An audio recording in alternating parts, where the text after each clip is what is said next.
আশা করি আপনারা অনেক ভালো আছেন, সুন্দর আছেন, সুস্থ আছেন। আজকে আমি কথা বলবো যারা আপনারা প্রবাসে আসবেন, বিশেষ করে হালালের দুলাল মানে যারা মায়ের খুব আদরের সন্তান, তারা প্রবাসে আসবেন। দেখুন, এখন আমি যে ভিডিওটা করছি আপনাদের হয়তো স্ক্রিনশট দিয়ে দিতে পারতাম, কিন্তু এখন বাংলাদেশের সময় আপনার রাত 3টা বাজে, এখনো কিন্তু আমরা কন্টিনিউ কাজ করছি। এটা কিন্তু আমরা ডেইলি রুটিন। এটা কেন বলছি যে অনেকেই আছে যারা প্রবাসে আলালের দুলাল মানে মায়ের খুবই মা বাবার খুব আদরের সন্তান, তারা যদি প্রবাসে আসে, আসার পরে কাজ করে না, অনেকে কাজ পারে না, কান্নাকাটি করে যে এত টাকা খরচা করে আসলাম, বা আমি বাংলাদেশে হুন্ডা চালাইছি, অনেক কিছু করছি, অনেক কিছু। তাদের জন্য ভাই প্রবাস না। প্রবাস হলো যারা আমাদের মতো, আমাদের দেশে যেমন কোনো কিছু নেই, আমরা যেমন গরিব মানুষের সন্তান, আমাদের জন্য প্রবাসটা মানে বেশি কমফোর্ট ফিল করে। হ্যাঁ, তো আপনারা যদি প্রবাসে আসেন, আমাদের মতো কিন্তু কন্টিনিউ কাজ করতে হবে। এক সময় ভাই আমি ছিলাম আপনাদের মতো, যে কাজ করতাম না, খুব ঘুরতাম ফিরতাম, কিন্তু এখন দেখুন কত দায়িত্ব নেয়। সেই রাত 10টা 12টা 1টা, আগে সকালে ঘুম থেকে কখনোই ঘুম ভাঙতো না। আমি কিন্তু গরিব মানুষের সন্তান, তারপরেও আমি বাংলাদেশে কোনো সময় কাজ টাজ বেশি একটা করতাম না, নিজের বাড়ির কাজ এবং বাইরে গার্মেন্টসের কাজ টাজ যতটুকু পারি করতাম, এটাই। কিন্তু এখন কন্টিনিউ অসুস্থ যদিও থাকি, সকাল 9টায় কাজে আসি এবং রাত 11টায় কাজ যায়, এরপরে খাওয়া দাওয়া ঘুমানো, আবার প্রতিদিন সকালে 9টায় যে আসে, শুধু 9টায় আসতে রেডিমেড হতে সময় লাগে না? তাদের কত পরিশ্রম, আমাদের একজন প্রবাসীদের যে কত পরিশ্রম করতে হয়, যারা প্রবাসে থাকে তারা জানে। আরেকটা জিনিস, যদি আপনাদের কারো সন্তান যদি খারাপ থাকে, মানে বাংলাদেশে কাজ করেন, এটা আর পার্সোনাল সাজেশন, কেউ খারাপ মাইন্ডে নেবেন না।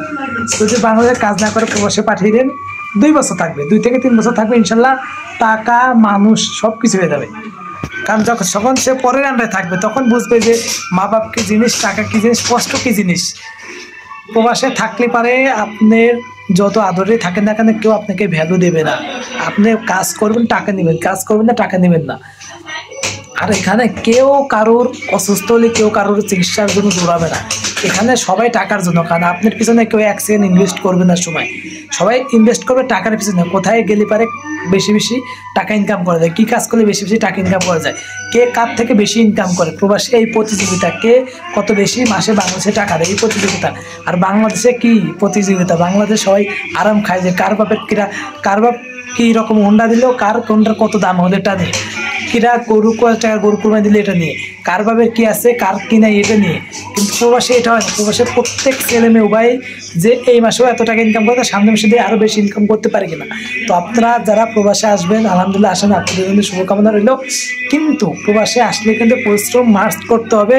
এখন যেমন আমি রাত 10টা 11টা 12টা 1টা কন্টিনিউ শুক্রবারেও কাজ করি ভাই, প্রত্যেক দিন কাজ করতে হয়। তারপরেও যখন কাজ শেষে সপ্তাহ শেষে টাকা পয়সা ঝামেলা হয়, তখনও কিন্তু একটু কষ্ট লাগে।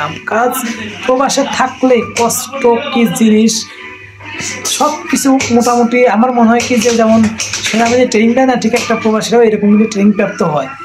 সংসার করার জন্য যেমন একটা সেনাবাহিনী, দেশ রক্ষা করার জন্য একটা সেনাবাহিনীদের ট্রেনিং প্রাপ্ত হওয়া লাগে, ঠিক একটা ফ্যামিলিতে একটা সন্তান যদি ভালো করার জন্য হয়, তাকে প্রবাস পাঠাতে হবে।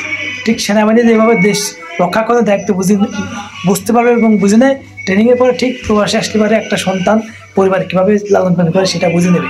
তো আর ভিডিওটি যদি ভালো লাগে থাকে অবশ্যই লাইক করবেন এবং আমার চ্যানেলটি সাবস্ক্রাইব করে আসলে ধন্যবাদ। আসসালামু আলাইকুম।